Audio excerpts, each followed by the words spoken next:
Hi hello friends, ಎಲ್ಲರಿಗೂ ನಮಸ್ಕಾರ. Welcome back to Saviruchi recipe. ನಾನಿವತ್ತು ದೊಡ್ಡೋರಿಂದ ಹಿಡಿದು ಚಿಕ್ಕೋರ್ವರ್ಗು ಎಲ್ಲರೂ ಇಷ್ಟಪಟ್ಟು ತಿಂತಕ್ಕಂಥ ಮಸಾಲ ಪಾಸ್ತಾ ಮಾಡೋದನ್ನ ತೋರಿಸ್ತಾ ಇದ್ದೀನಿ.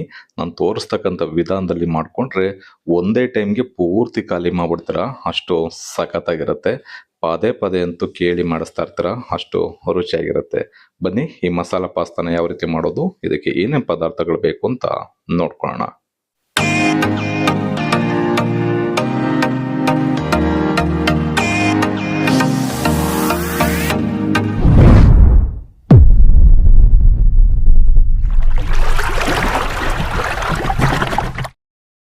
ಮಸಾಲ ಪಾಸ್ತಾನ ಮಾಡಲಿಕ್ಕೆ ನಾನಿದು ಒಂದು 200 ಗ್ರಾಮ್ ಅಷ್ಟು ಪಾಸ್ತಾನ ತೊಗೊಂಡಿದ್ದೀನಿ. ಇದರಲ್ಲಿ ಒಂದು 2-3 ವೆರೈಟಿ ಬರುತ್ತೆ, ನೀವು ಯಾವ್ದು ಬೇಕೋ ನೋಡಿ ತಗೋಬೇಕಾಗತ್ತೆ. ನಾನಿದು ಇಬ್ರಿಗಾಗೋಷ್ಟು ಮಾಡ್ಕೊಳ್ತಾ ಇದ್ದೀನಿ, ಹಾಗಾಗಿ ಒಂದು 200 ಗ್ರಾಮ್ ಅಷ್ಟು ತೊಗೊಂಡಿದ್ದೀನಿ. ನೀವು ಮನೆಯಲ್ಲಿ ಎಷ್ಟು ಜನ ಇದ್ದಾರೆ ನೋಡಿಕೊಂಡು ಪಾಸ್ತಾನ ತಗೋಬೇಕಾಗತ್ತೆ. ಈಗ ಇದನ್ನು ಬಿಸಿನೀರಿಗೆ ಸೇರಿಸ್ಕೊಂಡು ಒಂದು 8-10 ನಿಮಿಷ ಇದನ್ನು ಬೇಯಿಸ್ಕೊಳ್ಳೋಣ. ಬನ್ನಿ, ಪಾಸ್ತಾನ ಬೇಯಿಸ್ಕೊಳ್ಳಿಕ್ಕೆ ಒಂದು ಬೌಲ್ನ ಸ್ಟವ್ ಮೇಲ್ಗಡೆ ಇಟ್ಕೊಂಡು ಇದಕ್ಕೆ ಒಂದು ಅರ್ಧ ಲೀಟರ್ ಅಷ್ಟು ನೀರನ್ನು ಸೇರಿಸ್ಕೊಳ್ತಾ ಇದ್ದೀನಿ. ಈಗ ಸ್ಟವ್ ಅನ್ನ ಆನ್ ಮಾಡ್ಕೊಳ್ಳೋಣ. ನೀರು ಚೆನ್ನಾಗಿ ಕುದಿ ಬರಬೇಕು, ಆವಾಗ ಪಾಸ್ತಾನ ಇದಕ್ಕೆ ಸೇರಿಸ್ಕೊಳ್ಳೋಣ. ನೀರು ಕೂಡ ಚೆನ್ನಾಗಿ ಬಿಸಿಯಾಗಿದೆ. ಇವಾಗ ಇದಕ್ಕೆ ತೆಗೆದಿಟ್ಕೊಂಡಿರ್ತಕ್ಕಂಥ ಪಾಸ್ತಾನ ಸೇರಿಸ್ಕೊಳ್ಳೋಣ. ಪಾಸ್ತಾ ಒಂದಕ್ಕೊಂದು ಅಂಟ್ಕೋಬಾರ್ದು ಅಂದ್ರೆ 1 ಸ್ಪೂನ್ ಅಷ್ಟು ಎಣ್ಣೆನ ಸೇರಿಸ್ಕೊಳ್ಳೋಣ. ಒಂದು ಅರ್ಧ ಟೀ ಸ್ಪೂನ್ ಅಷ್ಟು ಉಪ್ಪನ್ನು ಸೇರಿಸ್ಕೊಳ್ಳೋಣ. ಈಗ ಚೆನ್ನಾಗಿ ಮಿಕ್ಸ್ ಮಾಡಿಕೊಂಡು ಒಂದು 8-10 ನಿಮಿಷ ಪಾಸ್ತಾನ ಬೇಯಿಸ್ಕೋಬೇಕು. ಪಾಸ್ತಾನ ಈ ರೀತಿ ಬೇಯಿಸ್ಬೇಕಾದ್ರೆ ಮಧ್ಯೆ 1-2 ಬಾರಿ ತಿರುಗಿಸ್ಕೊಂಡು ಬೇಯಿಸ್ಕೋಬೇಕಾಗತ್ತೆ, ಇಲ್ಲಾಂದ್ರೆ ತಡಕ್ಕೆ ಹೋಗಿ ಕೂತ್ಕೊಂಡು ಅಂಟ್ಕೊಂಡ್ಬಿಡುತ್ತೆ. ಹಾಗಾಗಿ ಮಧ್ಯೆ 1-2 ಬಾರಿ ಮಿಕ್ಸ್ ಮಾಡಿಕೊಂಡು ಬೇಯಿಸ್ಕೋಬೇಕು.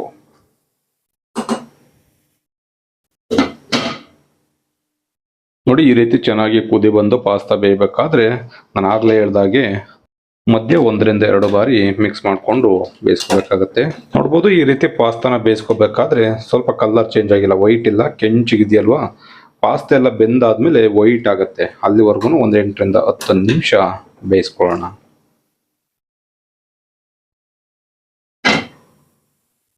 ನೋಡಿ, ಈಗ ಪಾಸ್ತಾನ ಒಂದು 8-10 ನಿಮಿಷ ಬೇಯಿಸ್ಕೊಂಡಿದ್ದೀನಿ. ನೋಡ್ಬೋದು ಎಷ್ಟು ಸಖತ್ತಾಗಿ ಬೆಂದಿದೆ ಅಂತ. ನಾನು ಆಗ್ಲೇ ಹೇಳ್ದಾಗೆ ನೋಡ್ಬೋದು, ಕಲರ್ ಚೇಂಜ್ ಆಗಿದೆ, ವೈಟ್ ಆಗಿ ಬಂದಿದೆ. ನೀವು ಬೆಂದಿದೆಯಾ ಇಲ್ವಾ ಅಂತ ಈ ರೀತಿ ಕೈನಲ್ಲಿ ಒಂದು ಪಾಸ್ತಾನ ಪ್ರೆಸ್ ಮಾಡೋ ಸಾಕು, ತುಂಬಾನೇ ಸಾಫ್ಟ್ ಆಗಿರುತ್ತೆ, ಆವಾಗ ನೀಟಾಗಿ ಬೆಂದಿರುತ್ತೆ. ಈ ರೀತಿ ಚೆನ್ನಾಗಿ ಬೆಂದಾದ ನಂತರ ಇದನ್ನ ಸಪ್ರೇಟ್ ಆಗಿ ಒಂದು ಬೌಲ್ಗೆ ತೆಗೆದಿಟ್ಕೊಳ್ಳೋಣ. ನೀರ್ನಲ್ಲೇ ಬಿಟ್ರೆ ತುಂಬಾ ಮೆತ್ತೆ ತರ ಆಗ್ಬಿಡುತ್ತೆ, ಹಾಗಾಗಿ ಈ ರೀತಿ ಸಪ್ರೇಟ್ ಆಗಿ ತೆಗೆದು ಇಟ್ಕೋಬೇಕು.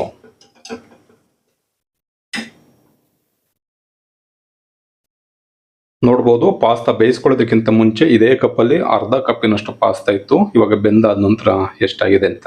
ಈ ರೀತಿ ಬೆಂದಾದ ನಂತರ ನೀಟಾಗಿ ಹರಳುತ್ತೆ, ದಪ್ಪನ ಕೂಡ ಆಗಿರುತ್ತೆ. ನೋಡಿ ಎಷ್ಟು ಸಾಫ್ಟ್ ಆಗಿ ಈ ರೀತಿ ಕಟ್ ಆಗಬೇಕು, ಬೆರಳದಾದ ಬಂದ್ರೆ ಕಟ್ ಆಗಬೇಕು, ಅಷ್ಟು ಬೇಯಿಸ್ಕೊಂಡ್ರೆ ಸಾಕಾಗತ್ತೆ.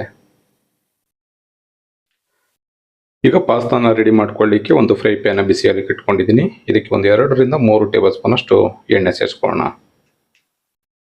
ಎಣ್ಣೆ ಚೆನ್ನಾಗಿ ಬಿಸಿ ಆದ್ಮೇಲೆ ಇದಕ್ಕೆ 2 ಈರುಳ್ಳಿನ ಸಣ್ಣದ ಕಟ್ ಮಾಡಿ ಸೇರಿಸ್ಕೊಳ್ಳೋಣ. 1 ಸ್ಪೂನ್ ಶುಂಠಿ ಮತ್ತೆ ಬೆಳ್ಳುಳ್ಳಿ ಪೇಸ್ಟನ್ನು ಸೇರಿಸ್ಕೊಳ್ಳೋಣ. ಶುಂಠಿ ಬೆಳ್ಳುಳ್ಳಿ ಪೇಸ್ಟಲ್ಲಿ ಇರ್ತಕ್ಕಂಥ ಹಸಿ ಸ್ಮೆಲ್ ಎಲ್ಲ ಕಡಿಮೆ ಆಗಬೇಕು. 1-2 ನಿಮಿಷ ಚೆನ್ನಾಗಿ ಈರುಳ್ಳಿ ಮತ್ತೆ ಶುಂಠಿ ಬೆಳ್ಳುಳ್ಳಿ ಪೇಸ್ಟನ್ನು ಫ್ರೈ ಮಾಡ್ಕೊಳ್ಳೋಣ. ಶುಂಠಿ ಬೆಳ್ಳುಳ್ಳಿ ಪೇಸ್ಟ್ ಚೆನ್ನಾಗಿ ಫ್ರೈ ಆದ ನಂತರ ಇದಕ್ಕೆ ಸ್ವಲ್ಪ ಮಸಾಲ ಪದಾರ್ಥಗಳನ್ನ ಸೇರಿಸ್ಕೊಳ್ಳೋಣ. 1/4 ಟೀ ಸ್ಪೂನ್ ಅಷ್ಟು ಅರಿಶಿಣದ ಪುಡಿ, ಅರ್ಧ ಟೀ ಸ್ಪೂನ್ ಧನಿಯಾ ಪುಡಿ, 1 ಟೀ ಸ್ಪೂನ್ ಅಚ್ಕಾರದ ಪುಡಿ ಮೆಣಸಿನಕಾಯಿ ಪುಡಿ, ಅರ್ಧ tea spoon garam masala, 1/4 tea spoon ಜೀರಿಗೆ ಪುಡಿ, ಅರ್ಧ ಟೀ ಸ್ಪೂನ್ ಕಾಳು ಮೆಣಸಿನ ಪುಡಿ. ಇಷ್ಟು ಮಸಾಲ ಪದಾರ್ಥನ ಸೇರಿಸ್ಕೊಂಡು ಸ್ವಲ್ಪ ಹಸಿ ಸ್ಮೆಲ್ ಎಲ್ಲ ಕಡಿಮೆ ಆಗಬೇಕು. ಈ ರೀತಿ ಎಣ್ಣೆ ಜೊತೆನಲ್ಲೇ ಒಂದು ಅರ್ಧ ನಿಮಿಷ ಫ್ರೈ ಮಾಡ್ಕೊಳ್ಳೋಣ. ಈ ಮಸಾಲ ಪಾಸ್ತಾನ ನೀವು ಪ್ಲೈನ್ ಆಗಿ ಬೇಕಿದ್ರು ಮಾಡ್ಕೋಬಹುದು, ಅಥವಾ ಸ್ವಲ್ಪ ತರಕಾರಿಗಳನ್ನ ಸೇರಿಸಿ ಬೇಕಿದ್ರು ಮಾಡ್ಕೋಬಹುದು. ಸ್ವಲ್ಪ ಕ್ಯಾರೆಟ್ನ ಸಣ್ಣದಾಗಿ ಕಟ್ ಮಾಡಿ, 1 ಮೀಡಿಯಂ ಕಪ್ಪಿನಷ್ಟು ಹಸಿ ಬಟಾಣಿ, ಅರ್ಧ ಕ್ಯಾಪ್ಸಿಕಮ್ನ ಸಣ್ಣದಾಗಿ ಕಟ್ ಮಾಡಿ ಸೇರಿಸ್ಕೊಳ್ಳೋಣ. ಬೇಕಿದ್ರೆ ನೀವು ಬೀನ್ಸ್ ಬೇಕಿದ್ರೆ ಸೇರಿಸ್ಕೋಬಹುದು. ಈ ರೀತಿ ತರಕಾರಿನ ಸೇರಿಸಿ ಮಾಡೋದ್ರಿಂದ ಮನೆಯಲ್ಲಿ ಮಕ್ಕಳಿದ್ರೆ ಬಹಳ ಇಷ್ಟಪಟ್ಟು ತಿಂತಾರೆ. ನೀವು ಪ್ಲೈನ್ ಆಗಿ ಬೇಕಿದ್ರು ಮಾಡ್ಕೋಬಹುದು, ಅಥವಾ ಈ ರೀತಿ ತರಕಾರಿನ ಸೇರಿಸಿ ಬೇಕಿದ್ರು ಮಾಡ್ಕೋಬಹುದು. ಈಗ ಒಗ್ಗರಣೆ ಜೊತೆನಲ್ಲೇ ಒಂದು ಅರ್ಧ ನಿಮಿಷ ಇದನ್ನ ಫ್ರೈ ಮಾಡ್ಕೊಳ್ಳೋಣ. ಈಗ ಅರ್ಧ ನಿಮಿಷ ಫ್ರೈ ಮಾಡ್ಕೊಂಡಿದೀನಿ. ಇದಕ್ಕೆ ಸ್ವಲ್ಪ ನೀರನ್ನ ಸೇರಿಸ್ಕೊಳ್ಳೋಣ. ನೀರನ್ನು ಅಷ್ಟೇ ತುಂಬಾ ಜಾಸ್ತಿ ಸೇರ್ಸೋದಕ್ಕೆ ಹೋಗ್ಬಾರ್ದು. ಈ ತರಕಾರಿ ಬೇಯೋದಕ್ಕೆ ಎಷ್ಟು ಬೇಕಷ್ಟು ನೀರನ್ನ ಸೇರಿಸ್ಕೊಳ್ಳೋಣ. ಈಗ ರುಚಿಗೆ ಉಪ್ಪನ್ನ ಸೇರಿಸ್ಕೊಂಡು ಈ ತರಕಾರಿನ ಒಂದು 4 ರಿಂದ 5 ನಿಮಿಷ ಬೇಯಿಸ್ಕೊಳ್ಳೋಣ. ಈ ರೀತಿ ಚೆನ್ನಾಗಿ ಮಿಕ್ಸ್ ಮಾಡಿಕೊಂಡು 4 ರಿಂದ 5 ನಿಮಿಷ ಬೇಯಿಸ್ಕೊಳ್ಳೋಣ. ಈ ತರಕಾರಿ ಬೇಯೋ ಅಷ್ಟರಲ್ಲಿ ಇದಕ್ಕೆ ಒಂದು 2 ಟೊಮೊಟೊನ ರುಬ್ಬಿ ಪೇಸ್ಟ್ ಮಾಡಿ ಸೇರಿಸ್ಕೊಳ್ಳೋಣ. ತುಂಬಾನೇ ರುಚಿಯಾಗಿರುತ್ತೆ. ಈ ಮಸಾಲ ಪಾಸ್ತಾಗೆ ಟೊಮೊಟೊನ ರುಬ್ಬಿ ಸೇರಿಸ್ಕೊಳ್ಳೋದ್ರಿಂದ ಬಹಳನೇ ರುಚಿಯಾಗಿರುತ್ತೆ. ಈಗ 2 ಟೊಮೊಟೊನ ಒಂದು ಮಿಕ್ಸಿ ಜಾರ್ಗೆ ಸೇರಿಸ್ಕೊಳ್ತಾ ಇದ್ದೀನಿ. ಇದಕ್ಕೆ ಯಾವುದೇ ರೀತಿ ನೀರನ್ನ ಸೇರಿಸ್ದಾಗೆ ರುಬ್ಕೋಬೇಕಾಗತ್ತೆ. ಈಗ ಟೊಮೊಟೊನು ಕೂಡ ನೈಸಾಗಿ ರುಬ್ಕೊಂಡಿದ್ದೀನಿ. ಬನ್ನಿ ಇವಾಗ ಇದನ್ನ ಸೇರಿಸ್ಕೊಳ್ಳೋಣ. ಈಗ ತರಕಾರಿನ ಒಂದು 2 ರಿಂದ 3 ನಿಮಿಷ ಬೇಯಿಸ್ಕೊಂಡಿದ್ದೀನಿ. ಇವಾಗ ಇದಕ್ಕೆ ರುಬ್ಬಿಟ್ಕೊಂಡಿರ್ತಕ್ಕಂಥ ಟೊಮೊಟೊನ ಸೇರಿಸ್ಕೊಳ್ಳೋಣ. ಈ ಟೊಮೊಟೊ ಪೇಸ್ಟು ಹಾಗೆ ಸೇರಿಸಿರ್ತಕ್ಕಂಥ ನೀರೆಲ್ಲ ಚೆನ್ನಾಗಿ ಫ್ರೈ ಆಗಿ ಸ್ವಲ್ಪ ಗಟ್ಟಿ ಆಗಬೇಕು. ಅಲ್ಲಿವರೆಗೂ ಮತ್ತೆ ಒಂದು 2 ರಿಂದ 3 ನಿಮಿಷ ಬೇಯಿಸ್ಕೊಳ್ಳೋಣ.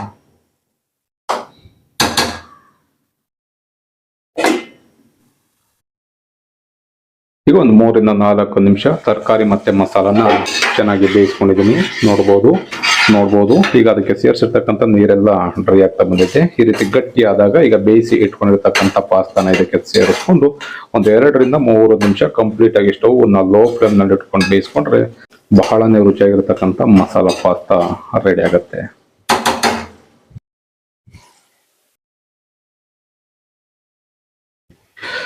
ಈ ರೀತಿ ಪಾಸ್ತಾನ ಸೇರಿಸಿ ಆದ್ಮೇಲೆ ಸ್ಟವ್ನ ಲೋ ಫ್ಲೇಮ್ ಇಟ್ಕೋಬೇಕು. ಯಾಕೆಂದ್ರೆ ಆಲ್ರೆಡಿ ಪಾಸ್ತಾನ ನಾವು ನೀರಿನಲ್ಲಿ ಬೇಯಿಸ್ಕೊಂಡಿರ್ತೀವಿ. ಇಲ್ಲೂ ಜಾಸ್ತಿ ಬೇಯಿಸ್ಬಿಟ್ರೆ ನಿಮಗೆ ಮುದ್ದೆ ತರ ಆಗ್ಬಿಡುತ್ತೆ. ಹಾಗಾಗಿ ಎಳೆ ಕವನಲ್ಲಿ ಇಟ್ಕೊಂಡು ಒಂದು 2 ರಿಂದ 3 ನಿಮಿಷ ಬೇಯಿಸ್ಕೊಂಡ್ರೆ ಸಾಕಾಗತ್ತೆ. ಈ ಮಸಾಲೆ ಎಲ್ಲ ಅದಕ್ಕೆ ಉಪ್ಪು ಖಾರ ಹಿಡಿಬೇಕು. ಅಲ್ಲಿವರೆಗೂ ಬೇಯಿಸ್ಕೊಂಡ್ರೆ ಸಾಕಾಗತ್ತೆ. ನೋಡಿ ಈಗ ಚೆನ್ನಾಗಿ ಮಿಕ್ಸ್ ಮಾಡ್ಕೊಂಡಿದ್ದೀನಿ. ಮನೆಯಲ್ಲಿ ಮಕ್ಕಳಿದ್ರೆ ಈ ರೀತಿ ಮಸಾಲ ಪಾಸ್ತಾನ ಮಾಡಿಕೊಡಿ, ಪದೇ ಕೇಳಿ ಮಾಡಿಸ್ಕೊಂಡು ತಿಂತಾರೆ.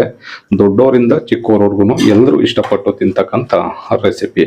ಈಗ ಲೋ ಫ್ಲೇಮ್ ನಲ್ಲಿ ಒಂದು 2 ರಿಂದ 3 ನಿಮಿಷ ಬೇಯಿಸ್ಕೊಳ್ಳೋಣ.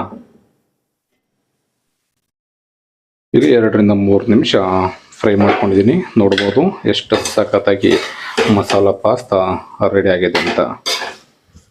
ಈ ರೀತಿ ಮಾಡಿಕೊಂಡ್ರೆ ನಾನು ಆಗಲೇ ಹೇಳ್ದಾಗೆ ಮನೆಯಲ್ಲಿ ದೊಡ್ಡವರಿಂದ ಹಿಡಿದು ಚಿಕ್ಕವರೆಗೂ ಎಲ್ಲರೂ ಇಷ್ಟಪಟ್ಟು ತಿಂತಾರೆ. ತುಂಬಾನೇ ರುಚಿಯಾಗಿರುತ್ತೆ. ನೋಡಿದ್ರಲ್ಲ ಸ್ನೇಹಿತರೆ, ತುಂಬಾನೇ ರುಚಿಯಾಗಿರ್ತಕ್ಕಂಥ ದೊಡ್ಡವರಿಂದ ಹಿಡಿದು ಚಿಕ್ಕವರವರೆಗೂ ಎಲ್ಲರೂ ಇಷ್ಟಪಟ್ಟು ತಿಂತಕ್ಕಂಥ ಮಸಾಲ ಪಾಸ್ತಾ ಮಾಡೋದನ್ನ ತೋರಿಸಿದ್ದೀನಿ. ಈ ರೆಸಿಪಿ ನಿಮಗೆ ಇಷ್ಟ ಆಯ್ತು ಅಂತ ಅನ್ಕೊಳ್ತೀನಿ. ಇಷ್ಟ ಆಗಿದ್ರೆ ನಮ್ಮ ಚಾನಲ್ನ ಸಬ್ಸ್ಕ್ರೈಬ್ ಮಾಡ್ಕೊಳ್ಳಿ. ಫೇಸ್ಬುಕ್ ಅಲ್ಲಿ ನೋಡ್ತಾ ಇರ್ತಕ್ಕಂಥವ್ರು ನಮ್ಮ ಸವಿರುಚಿ ರೆಸಿಪಿ ಫೇಸ್ಬುಕ್ ಪೇಜ್ ಇದೆ, ಅದನ್ನು ಕೂಡ ಫಾಲೋ ಮಾಡಿ. ನೀವು ಕೂಡ ಒಂದ್ಸಲ ಟ್ರೈ ಮಾಡಿ ಹೇಗಿತ್ತು ಕಮೆಂಟ್ ಮಾಡಿ.